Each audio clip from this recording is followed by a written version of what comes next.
up to the sounds of explosions at 4 a.m. Since then, Russia launched thousands of 10,000 more missiles killing innocent people. For every family, war means something different: becoming refugees, losing friends and relatives, spending countless nights in the bomb shelters, going to the front lines, just to mention a few. But also, for all of us, it means the same thing: fighting for the right to peacefully live in our country. However, it's important to mention that the war started 10 years ago when Russia initiated its annexation of Crimea on February 20th, 2014. Since then, Ukrainians are giving their lives to protect our freedom. On this day, it is essential to remember everyone thanks to whom Ukraine is still standing. First and foremost, the armed forces of Ukraine, who protect our people from Russian terrorism, defending the values of the democratic world, and preventing further occupation of Ukraine and Europe. Volunteers that work endlessly, delivering critical supplies to the front lines and civilians. Doctors, teachers, railway workers, farmers, and many, many others who didn't leave their jobs, enabling Ukraine's resistance every day.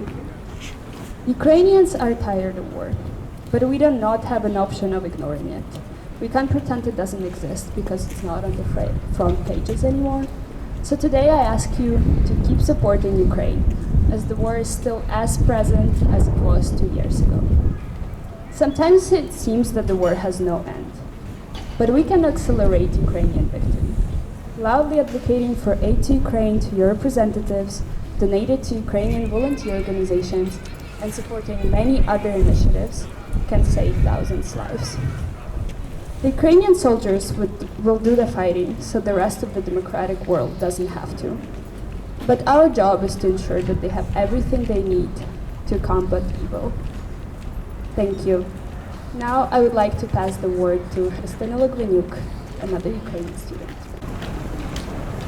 Hi everyone, thank you so much for taking the time out of your very busy Saturdays. I'm Christina Logviniuk. I am a junior in Morse College. I'm a Ukrainian American from Cleveland, Ohio, a child of 2 Ukrainian immigrant parents. 2 years later, and I remember the beginning of the full-scale invasion clear as day. Unfortunately, most of us do. I was studying for my calculus exam in the Gilmore Music Library right behind us, and I picked up my phone to take a break and scroll through social media. I opened my phone, and ABC News popped up, reporting bombing near Kyiv, the capital, and my stomach dropped, and my heart began to pound. The thing that I always knew was a possibility, but never fully understood as a reality, was now happening. I threw my things in my bag, and I had to get out of the building because I felt like the walls were falling in on me. But I was lucky. My walls weren't actually crashing down around me. The next day, I could walk to class calmly without fear that my favorite study spot would be leveled with the ground. I haven't gone back to that study spot since then. The next few days were spent in a nightmarish state. I was afraid to go to sleep at night out of fear that I would wake up to more mass casualties and rubble. So I would wait to go to sleep at least until the sun rose over Ukraine. That way I knew it had made it another day. It wasn't rational, but it was what got me through. And then the guilt set in.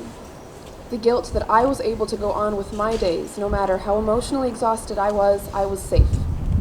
But my peers, thousands of miles away, could not do so. They were being made into refugees, hiding in bomb shelters, volunteering, and joining the armed forces, all while their realities were crumbling around them. But they didn't let that be the end of their story. Not because they're invincible superheroes, but because they are a people who understand the value and cost of freedom. And Ukrainians have shown for the last 2 years just how much their freedom means to them. And so I set that guilt aside because it wasn't productive. My peers in Ukraine didn't need my guilt. What they needed were my votes where it mattered, my fundraising efforts, and my informational skills. So that's what I started doing. Ukrainians showed and continue to show that they will do the real work so the rest of the world doesn't have to, as long as they are equipped. And that's the least we can work towards from the safety of our homes. Unfortunately, the war wages on, taking the best and brightest with it. And to end, I'd like to share with you all the poem of a talented Ukrainian author whose writing will forever be frozen in time. She was killed in Kramatorsk in June of 2023 by a missile strike. Victoria Amerina was 37. I translated the text from the original Ukrainian poem. It's called The Losses of the Ukrainian Army. Our army's losses are not public, and there will be no numbers until the end. There will be a neighbor, the husband of the strange woman who planted red flowers, a friend who never warned anyone about his decision, a teacher who we loved so much, that girl who was kind of annoying, an artist who everyone liked, and it seems that he loved that girl. In the name of state secrets, I swear I will not count the dead. I will not count until the end of the war. In all honesty, though, I have started, but I've lost count. The people Victoria describes cannot survive to live on their simple lives as they wish to if they do not have the means to defend themselves. Honor their memory by getting them the aid they need. Thank you. Hi everyone, my name is Evgenia. I'm a sophomore at the Yale College. I'm also originally from Ukraine. And I just want to tell you a story of how I kind of like had some of the reflections on the second anniversary of the war and like what I feel like this war means for all of us, not just Ukrainians, but also Americans. So on February 24th, 2022, I woke up to a text from my mom saying that the war has started. I was in Vienna at the time, so I was lucky enough not to have explosions outside of my window, but it did feel like my childhood and my life before that has forever exploded, which in some case might be almost the same thing. I'm originally from Kherson, which is in the south of Ukraine. And so this territory was occupied by Russians for a very long time. So initially they tried to occupy us and oppress any form of, Ukrainian solidarity and any form of like expressing yourself as a Ukrainian. Well, that did not long for a long time because thanks to the unbreakable spirit of the Ukrainian people, Kherson was later on liberated. So after they tried to occupy us, they then tried to flood us by blowing up one of the biggest dams in Europe and flooding the whole region. Well, that did not work either to break the unbreakable, as we can see now, Ukrainian spirit. So what we have now is like constant daily shelling of Kherson and of the territories around that. So seeing all of that and just like seeing daily how many Ukrainian lives are being lost to this horrible war, and realizing like I'll probably never be able to go to the place where I originally grew up and like where I have so many of my memories, has prompted inside me this conversation, what it means to be Ukrainian, what it means to have freedom. Because in order to get through those very dark days, you have to have some kind of a light on the other side which fuels you to almost like go forward. So what does it mean to have freedom in the first place? Because this is the thing which all of the Ukrainians are fighting for at the end. It's the right to live freely on your soil and the way that you want to. So for me, freedom, it's about staying true to your beliefs and who you are. It's about carrying a Ukrainian flag under the Russian occupation, even though you're gonna receive like numerous death threats for that. But this is who you are, and you're not gonna give this up for any kind of like fabricated Russian passport or like whatever they call it, that piece of paper. It's also about raising the voices of those who are maybe hundreds of miles away, but they're fighting for your freedom on the ground daily, so that we can enjoy this very beautiful and peaceful day. But most importantly for me, it means to have the responsibility to stand up for the choices which we make daily. It's been 2 years of this absolute war, and it's been absolutely amazing to see at the same time the unwavering support of the people all around the world that they have shown to Ukraine. I want to leave you with the message that it's not a message of hope, although the hope is there with all of us, but it's a message of something bigger. It's a message of light, freedom, and agency, if we can summarize that to those 3 words. So freedom is in shaping the way that you want to live. Freedom is in being able to decide how you want to spend your day, and knowing that like you're gonna see your friends, you're gonna have your meal, you're not gonna have to hide in a bomb shelter. It's the freedom to safely spend your Christmas with your family, and that should not be taken for granted, because as we have just seen, no sense of security should ever be taken for granted at this point. So supporting Ukraine at this point, at the very essence, means to be human and to support what it means to be free. So I feel like it's a huge unifying factor for all of us who are here, is that we believe in freedom and we believe in living our lives the way that we want to live them. And that's why I feel like it's so important to still support all of those people on the ground who are daily fighting so that we can schedule our day tomorrow. So that you can know for sure that you're going to wake up in safety and in peace, and you're going to have your loved ones at least on the phone or nearby you. We can be on the right side of history for once, and I want to encourage all of you to take this opportunity and to really think of how you want to be represented in this critical moment in history. And if freedom is what guides you in life, then you should still be supporting Ukraine, because that's the ultimate way to support freedom today. Thank you. Hello everyone, my name is Alexei. I'm a senior at Yale, myself from Western Ukraine. And first of all, I want to thank you for coming, and I mean it, thank you. You've been organizing events here for 3 years on this same place, the women's table on cross campus. And we see it every year, there are fewer and fewer people. You showed up. You stayed committed. You should feel proud of that. Because so many people feel fatigued. For them, it's so difficult, to watch videos of other people suffering. You get fatigued from that. It's so difficult to keep paying attention to the biggest war that is happening in Europe since 1945. It's difficult.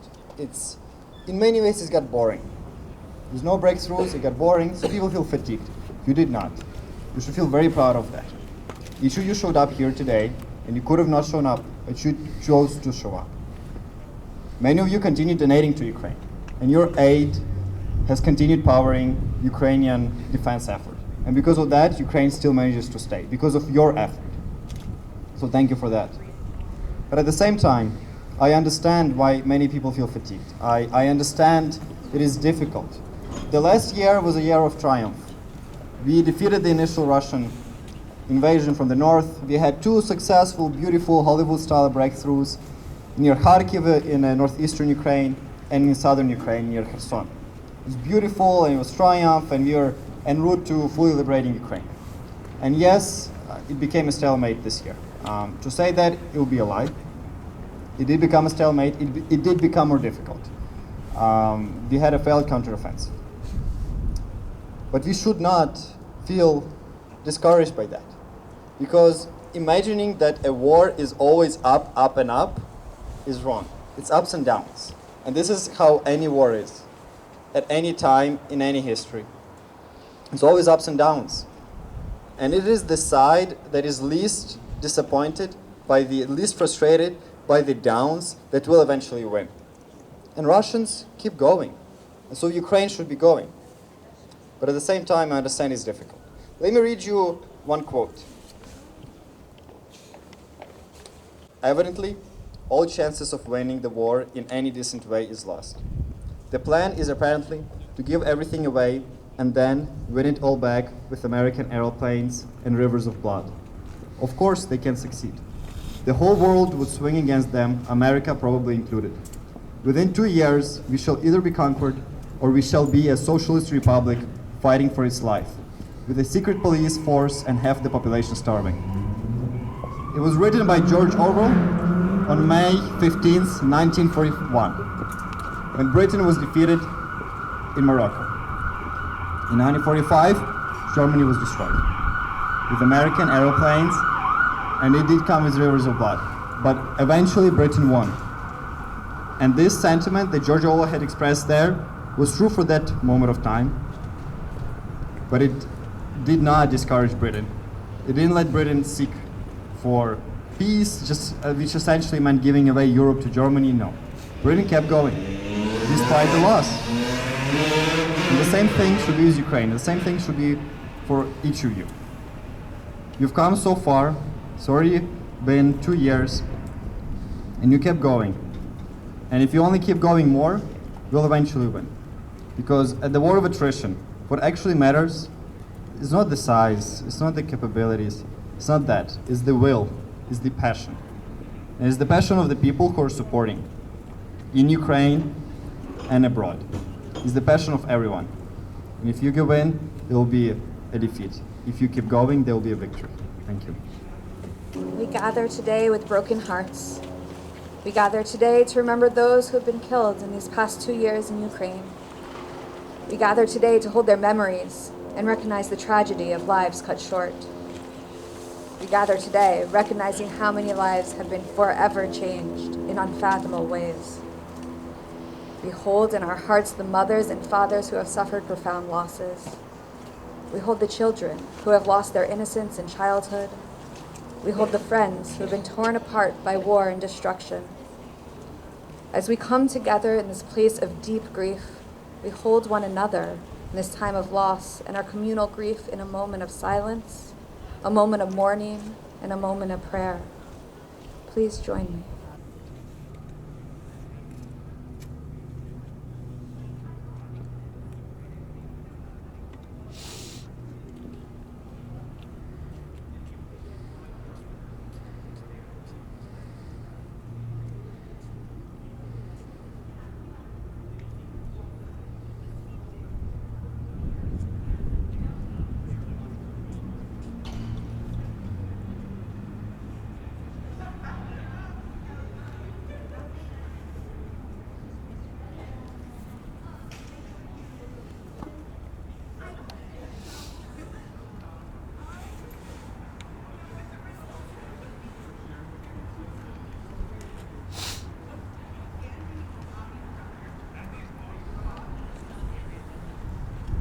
We leave from this space. Join me in breathing in pain and suffering and breathing out love, hope, and peace.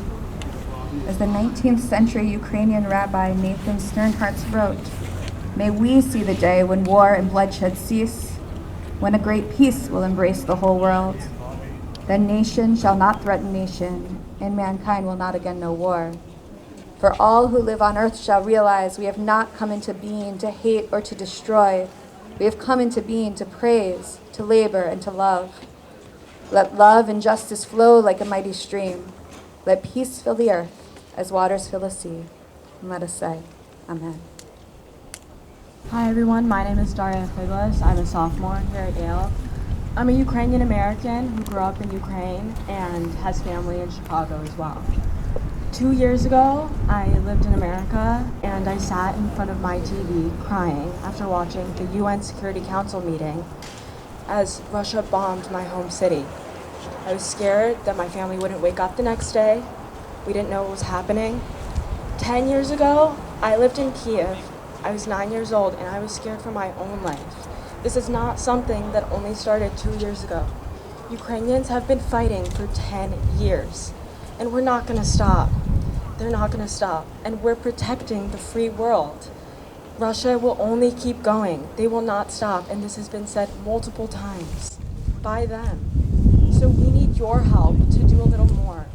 We'll fight on the ground. We need your help. Talk to your representatives. Vote for the representatives.